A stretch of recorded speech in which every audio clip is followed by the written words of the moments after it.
ಮಹಾನ್ ಒಳ್ಳೆಯ ಹುಡುಗ, ಛಂದಸ್ಸು ಚಲುವ ಇದ್ದಾನ. ಬರೀ ಆ ಹುಡುಗನನ್ನ ನೋಡಿದ ತಕ್ಷಣ ಇವನನ್ನೇ ನನ್ನ ಮಗಳಿಗೆ ಲಗ್ನ ಮಾಡ್ಕೋಬೇಕು ಅಂತಕ್ಕಂಥದ್ದು ಕಲ್ಪನವನ್ನ ಬಂತು ಅವರಿಗೆ. ಮುಂದ ಮನೆಗೆ ಹೋದ ತಕ್ಷಣ ಪಾಂಡುರಂಗನಿಗೆ ಕಳಕಳಿಯಿಂದ ಕೇಳ್ಕೊಂಡು ಪಾಂಡುರಂಗ ಕನಸು ಸ್ವಪ್ನದಲ್ಲಿ ಹೇಳಿದ. ಯಾವ ಸಿದ್ದೇಶ್ವರ ದೇವಸ್ಥಾನದಲ್ಲಿ ಏನು ಇದ್ದಾನಲ್ಲ ಹುಡುಗ ವಿಠ್ಠಲ ಅನ್ನತಕ್ಕಂಥ, ಅವನಿಗೆ ನಿನ್ನ ಮಗಳನ್ನ ಕೊಟ್ಟು ದಾರಿ ಇರಿ ಅಂತ ಹೇಳಿದ್ರು. ಮುಂದೆ ಸಿದ್ದಪ್ಪಂತವರು ಬಂದು ವಿಠ್ಠಲನಿಗೆ ಬರೀ ನಮ್ಮ ಮನೆಗೆ ಹೋಗೋಣ, ಒಂದೆರಡು ದಿವಸ ನಮ್ಮ ಮನೆಯೊಳಗೆ ಹೋಗ್ಕೊಂಡು ಮುಂದೆ ಹೋಗ್ತೀರಂತ ಅಂತೇಳಿ. ನಾನು ಯಾರ ಮನೆಗೂ ಬರೋದಿಲ್ಲ, ನಾನು ಯಾತ್ರಾರ್ಥವಾಗಿ ಬಂದಿದ್ದೀನಿ, ನಮ್ಮ ತಂದೆ ತಾಯಿಗೆ ಹೇಳ್ಕೊಂಡು ನಾನು ಯಾರ ಮನೆಗೂ ಬರೋದಿಲ್ಲ. ಇಲ್ಲ, ನಿಮ್ಮ ಮೇಲೆ ನಮ್ಮದೊಂದು ಪ್ರೇರಣೆ ಇದೆ, ಒಂದು ವಿಷಯ ಇದೆ. ನಿನ್ನೆ ಸಾಕ್ಷಾತ್ ಪಾಂಡುರಂಗ ನಮ್ಮ ಮಗಳನ್ನ ನಿಮಗೆ ಕೊಟ್ಟು ಮದುವೆ ಮಾಡುವಂತೆ ಸ್ವಪ್ನದಲ್ಲಿ ಹೇಳಿದಾನ. ಅದಕ್ಕೆ ನಮ್ಮ ಮನೆಗೆ ಬರ್ರಿ, ಅತಿಥಿ ಸತ್ಕಾರ ಮಾಡ್ಕೊಂಡು ಬರುವಂತ ಅಂತ ಹೇಳಿದಾಗ ಅದೇ ವಿಠ್ಠಲ ಅಂತ ಹೇಳಿದ, ನಿಮಗ ಪಾಂಡುರಂಗ ಸ್ವಪ್ನದೊಳಗೆ ನಿಮಗೆ ಹೇಳಿದಾನ ಮಗಳನ್ನ ಅವನಿಗೆ ಕೊಡು ಅಂತ ಹೇಳಿ. ಆದ್ರೆ ನನಗೆ ಹೇಳ್ಬೇಕಲ್ಲ, ಅವನ ಮಗಳನ್ನ ಮಾಡ್ಕೊ ಅಂತ ಹೇಳಿ ನನಗೆ ಹೇಳಿಲ್ಲ. ಕೊನೆಗೆ ಮಾರನೇ ದಿವಸ ಯಾವ ವಿಠ್ಠಲ ಪಂತನಿಗೆ ಕನಸು ಬಿತ್ತು. ಕನಸು ಬಿದ್ದಾಗ ಮುಂದೆ ಅದೇ ಹುಡುಗಿಯನ್ನ ಕೊಟ್ಟು ವಿಠ್ಠಲ ಪಂತನಿಗೆ ಮದುವೆ ಮಾಡಿದ್ರು. ಮದುವೆ ಮಾಡ್ತಾ ಯಾವ ಆಳಂದಿ ಕ್ಷೇತ್ರದಲ್ಲಿ ಇದ್ದುಕೊಂಡು ಮುಂದೆ ಕ್ರಮೇಣ ಏನು ಮಾಡಿದಂದ್ರೆ ತೀರ್ಥಾಟನೆ ಮಾಡಿದ್ರು. ತೀರ್ಥಾಟನೆ ಮಾಡಿ ಮತ್ತೆ ಮನೆಗೆ ಬಂದರು. ಅಲ್ಲಿ ಏನಾಗುತ್ತಂದ್ರೆ ಕೆಲವೊಂದು ವಿಷಯಗಳನ್ನ ನಾವು ತಿಳ್ಕೋಬೇಕಾದಂತ ಮಹತ್ವದ ಯಾಗಿದೆ ಅಂತಂದ್ರೆ ಇದನ್ನು ನಮ್ಮ ಗುರುಗಳು ಸೇರಿಸಿ ಹೇಳಿದ್ರು. ರಾಮಾನಂದ ಭಟ್ರು ಅನ್ನತಕ್ಕಂಥವರು ಯಾವ ಕಾಶಿಯಲ್ಲಿ ಅವರಿಗೆ ಸನ್ಯಾಸಿ ದೀಕ್ಷವನ್ನ ಕೊಟ್ಟರು. ಸನ್ಯಾಸಿ ದೀಕ್ಷವನ್ನ ಕೊಟ್ಟಿದ್ರು. ಸುಮಾರು ಸನ್ಯಾಸಿ ದೀಕ್ಷವನ್ನ ತೆಗೆದುಕೊಂಡಂತ ಯಾವ ವಿಠ್ಠಲ ಪಂತರು ಮದುವೆ ಆದರೂ ಸಹಿತ ನನ್ನ ಮದುವೆ ಆಗಿಲ್ಲ ಅಂತ ಹೇಳಿದ್ರು. ಯಾರಿಗೆ? ರಾಮಾನಂದ ಭಟ್ರ ಗುರುಗಳಿಗೆ.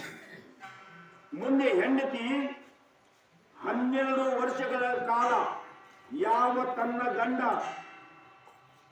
ಲಗ್ನವನ್ನ ಮಾಡಿಕೊಂಡು ಸಂಸಾರದಲ್ಲಿ ಇದ್ದುಕೊಂಡು ಸಂಸಾರದ ಅಭಿರುಚಿಯನ್ನ ಒಂದು ಬಹಳ ಅವಶ್ಯವಾದಂತ ಮಾತುದು.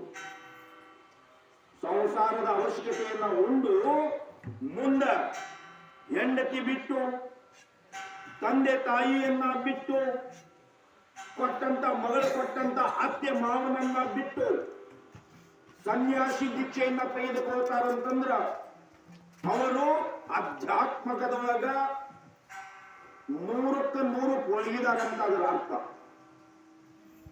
ಯಾಕ ವಂಶ ಪರಂಪರ ಅವ್ರ ಮನೆಯೊಳಗ ಭಗವಂತನ ಸೇವೆಯನ್ನ ಮಾಡ್ಕೊಂಡು ಬಂದಂತವ್ರು. ಅಂತ ಒಬ್ಬ ಹುಡುಗ ಲಗ್ನ ಮಾಡಿಕೊಂಡು ಸಂಸಾರದಲ್ಲಿ ಇದ್ದುಕೊಂಡು ಕೊನೆಗೆ ಹೆಂಡತಿನೂ ಬೇಡ, ತಂದೆ ತಾಯಿನೂ ಬೇಡ, ಅತ್ತೆ ಮಾವನು ಬೇಡ, ಯಾರು ಬೇಡ ಅಂತ ಸನ್ಯಾಸಿ ದೀಕ್ಷಾ ಅದು ಸುಳ್ಳು ಹೇಳಿ ಸನ್ಯಾಸಿ ದೀಕ್ಷಾ ತೆಗೆದುಕೊಳ್ತಾನಂತಂದ್ರ ಅವ ಅಧ್ಯಾತ್ಮದ ಪರಿಪೂರ್ಣವಾಗಿ ಒಳಗಿದಾನಂತ. ಹಾಗೆ ನಮ್ಮ ಬಾರಾಭಗದಲ್ಲಿ ಹೇಳ್ತಾ ಇದ್ದಾರೆ ನೋಡಿ, ಬರ್ತೀರಿ 11ನೇ ಕಡವಾದಲ್ಲಿ ದುಜೆಯಲ್ಲ ಭ್ರಾಂತಿ ಭಾವಿಕಲ ಶಾಂತಿ ಸಾಧೋಂಚ ವೃತ್ತಿ, ಸಾಧು ಸಂತರ ವೃತ್ತಿ ಲೀನ ಜಾಲೆ. ಲೀನ ಜಾಲೆ ಅಂದ್ರೆ ಎದುರು ಲೀನ ಆಗೈತಿ, ಹೆಂಗ ಲೀನ ಆಗೈತಿ, ಇದು ಪ್ರಶ್ನೆ ಮಾಡ್ತಿತ್ತು. ಸಾಧುವಂಚಿ ವೃತ್ತಿ ಲೀನ ಜಾಲೆ लीन झाले वृत्ती जलाते मिळाले, लीन झाले वृत्ती जलते मिळाले. ಯಾವ ಹೇಗೆ ಸಾಧುಗಳು ಸಂತರು ಶರಣರು ಋಷಿ ಮುನಿಗಳು ಇವತ್ತು ನಮ್ಮ ಸಿದ್ಧಾರೂಢ ಆಚಾರ್ಯ ಇರಬಹುದು, ಶಿವಕುಮಾರ ಸ್ವಾಮೀಜಿಗಳಿರಬಹುದು, ಮಹಾನ್ ಮಹಾನ್ ಯಾವ ಮಠದೊಳಗಿರ್ತಕ್ಕಂಥ ಶರಣರು ಸಹಿತ ತಮ್ಮದೇ ಆದಂತ ವೃತ್ತಿಯನ್ನ ಭಗವಂತನ ಮೇಲೆ ಇಟ್ಟು ಶ್ರದ್ಧೆ ಭಕ್ತಿಯಿಂದ ಮಾಡಿ ಇವತ್ತು ಜಗತ್ತಿಗೆ ಮಾರ್ಗೋಪಾಯಗಳನ್ನ ಹಾಕಿದಾರ. ಹಾಗೆ ನಮ್ಮ ಸಂತರು ಸಹಿತ ಮಾರ್ಗವನ್ನು ಹಾಕಿದಾರ. ಯಾವ ಟೈಪ್ ಮಾರ್ಗವನ್ನು ಹಾಕಿದಾರ ಮತ್ತು ಅವರು ಭಗವಂತನಲ್ಲಿ ಹೆಂಗ ಲೀನ್ ಆಗಿದಾರ ಅಂತ ಹೇಳ್ತಾ ಇದ್ದಾರ ನೋಡಿ. लीन झाले वृत्ती ब्रह्माते मिळाले जळात ಅಟಲೆ ಲವಣ ಜೈಸೆ. ಯಾವ ಒಂದು ಚರಿಗೆ ಉಪ್ಪಿನಲ್ಲಿ ಒಂದು ಚರಿಗೆ ನೀರಿನಲ್ಲಿ ಒಂದು ಇಡೀ ಉಪ್ಪು ಹಾಕಿದ್ರ ಆ ನೀರಿನೊಳಗೆ ಉಪ್ಪು ಏನಾಗ್ತದ, ಕರಿಗೆ ಹೋಗ್ಬಿಡ್ತದ. ಹೌದಲ್ರಿ? ಆ ಕರಿಗೆ ಹೋದಂತ ಉಪ್ಪನ್ನ ನಾನು ಮತ್ತ ಆ ಉಪ್ಪನ್ನ ತೆಗಿತೀನಿ ಬೇರ್ಪಡಿಸ್ತೀನಿ ಅಂತ ಆಗ್ತಿದ್ರಿ.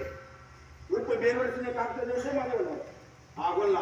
ಹಂಗ ಸಾಧುಗಳು, ಋಷಿ ಮುನಿಗಳು, ಸಂತರು, ಶರಣರು ಎಲ್ಲರೂ ಏನಾಗಿದ್ದಾರೆ ಅಂತಂದ್ರೆ ಏಕಂತ್ರವಾಗಿ ಭಗವಂತನಲ್ಲಿ ನಾವು ಇದ್ದೀವಿ. ನಾವು ಹೆಂಗಿದ್ದೀವಿ, ಅವರು ಹಾಗೆ ನಾವಿಲ್ಲ.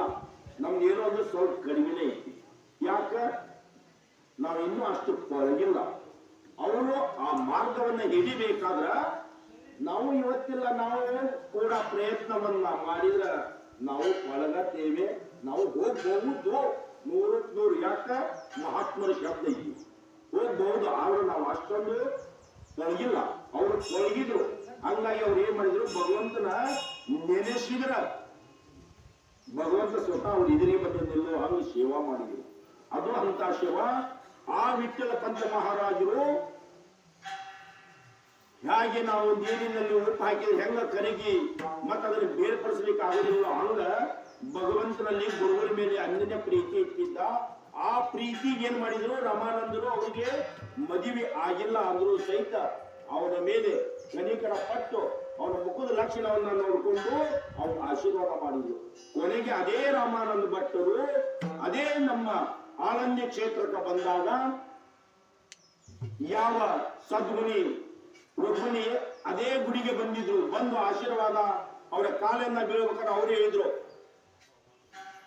ಪುತ್ರವತಿ ಶಿವ ಅಂತೇಳಿ. ಪುತ್ರವತಿ ಭವ, ಪುತ್ರವತಿ ಭವ ಅಂತಂದಾಗ ನಿಮ್ಮ ಮಾತು ತಪ್ಪೈತಿ ಗುರುಗಳ.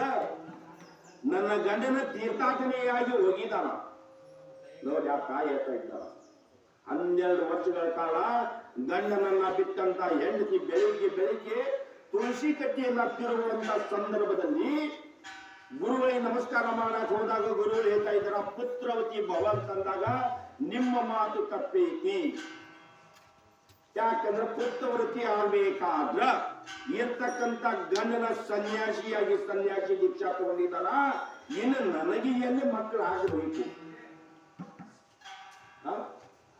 ಅಂದಾಗ ನಾನು ಆಡಿದಂತ ಮಾತು ಯಾವತ್ತು ಸುಳ್ಳಾಗುವುದಿಲ್ಲ.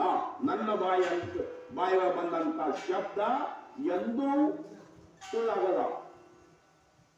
यातून महात्मा येता इधरा तुका म्हणे आले समर्थाची मान तरी होय राणा रंग त्यांच्या गुरुಗಳು ಬಾಯಿಗಳ ಬಂದಂತ ಶಬ್ದ ಕಡು ಬಡವ ಹೋಗಿ ಶರಣಾದ್ರ रंग त्यांच्या तुका म्हणे आले समर्थाची मन तरी होय राणा रंग त्यांच्या ಕಡು ಬಡವ ಇದ್ದಂತವ ಶ್ರೀಮಂತ ಅಂತಾರ ಮೇಡೆ ಇದ್ದಂತ ಪತಿತಿ ಇದ್ದಂತವ ಅವನೇನಾದ್ರೂ ಗುರುಗಳ ಮೇಲೆ ಆ ಶ್ರದ್ಧೆ ಭಕ್ತಿ ಇಟ್ಟಿದ್ದ ಕರೆ ಆದ್ರೆ ಗುರುಗಳ ಒಂದು ಆಶೀರ್ವಾದ ಆಗಿದ್ದ ಕರೆ ಆದ್ರೆ ಅವ ಮಹಾನ್ ವಿದ್ವಾಂಸ ಅಂತ